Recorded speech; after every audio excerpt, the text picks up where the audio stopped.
देखिए, अपने बच्चे को आप मैट्रिक करा दिए, इंटर करा दिए, एमए करा दिए, बीए करा दिए, पीएचडी करवा दिए, एलएलबी करवा दो।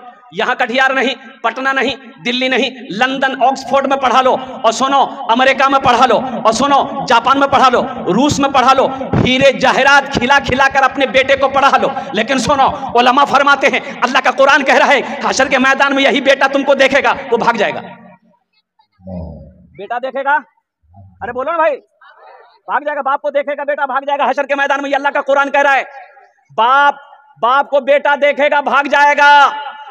आपने उसे लंदन में पढ़ाया है, अमेरिका में पढ़ाया है, हीरे मोती उसे खिलाया है, लेकिन वो बेटा हशर के मैदान में देखकर भाग जाएगा। लेकिन कुर्बान जाओ, मुझे कह लेने दो, मौलाना निसार की साहब के मदरसे में अगर आपने अपने बेटे को कुरान पढ़ा दिया है, हाफिज कुरान बना दिया है, तो इंशाअल्लाह कसम खुदा की हशर के मैदान में कुरान पढ़ने वाला बेटा भागेगा नहीं, बल्कि हशर के मैदान में आपको ढूंढ कर निकालेगा, अल्लाह के सामने खड़ा होगा।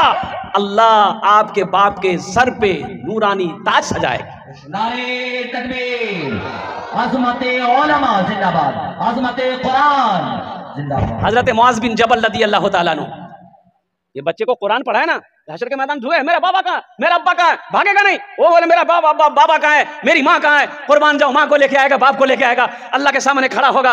अल्लाह मैं तेरे कुरान का हाफिज कुरान हूँ, कारी कुरान हूँ, ये मेरी माँ है, ये मेरा बाप है, कुर्बान जाओ, मेरा रब हुक्म देगा फरिश्तों को ताज पहनाओ, इसकी माँ को भी ताज पहनाओ, इसके बाप को भी ताज पहनाओ। और उस ताज के अंदर में कितनी रोशनी होगी। हजरत मुआज़ बिन जबल रज़ी अल्लाह तआला अन्हु रावी हैं, अल्लाह के रसूल ने इरशाद फरमाया, ए मुआज़, जानते हो उस ताज में कितनी रोशनी होगी? तो साहबा ने पूछा कि या रसूलल्लाह, मेरे माँ बाप और आप पर कुर्बान, कितनी रोशनी होगी ये आप बताएं। तो अल्लाह के नबी ने इरशाद फरमाया, ए मुआज़, उस ताज के अंदर में जो ताज पहनाया जाएगा माँ बाप को, उस ताज के अंदर में इतनी रोशनी होगी कि सूरज की रोशनी उसके सामने फीकी पड़ जाएगी। तो अहले महशरियो, ए बाबू खामोश हो जाओ, भालो करे बसो बाबू, तुम्हारे जन्ने अमी दुआ करबो। देखो ये पाक मजलिस है, यहाँ जो दुआ होगी कबूल होगी। ज्यादा बदमाशी करोगे ऐसी दुआ कर देंगे बस। यहां ऐसी वैसी दुआ नहीं होगी। एक बुढ़िया रास्ते में गिर गई, एक नौजवान गाड़ी लेके जा रहा था, देखा बुढ़िया गिरी पड़ी है, गाड़ी खड़ी किया, बुढ़िया को उठाया, ए दादी उठ उठ उठ, चोट लगना, बुढ़िया उठ के खड़ी हुई, बदनहास जा रही, बोलिए बेटा जितना जल्दी तुम हमको उठाए ना, हम दुआ करते हैं अल्लाह उतना जल्दी तुमको भी उठा ले। लेकिन दुआ भी एक खाने जेटे दुआ होबे कबूल होबे, जेटे दुआ होबे मकबूल होबे। तो हम ये कह रहे थे हजरत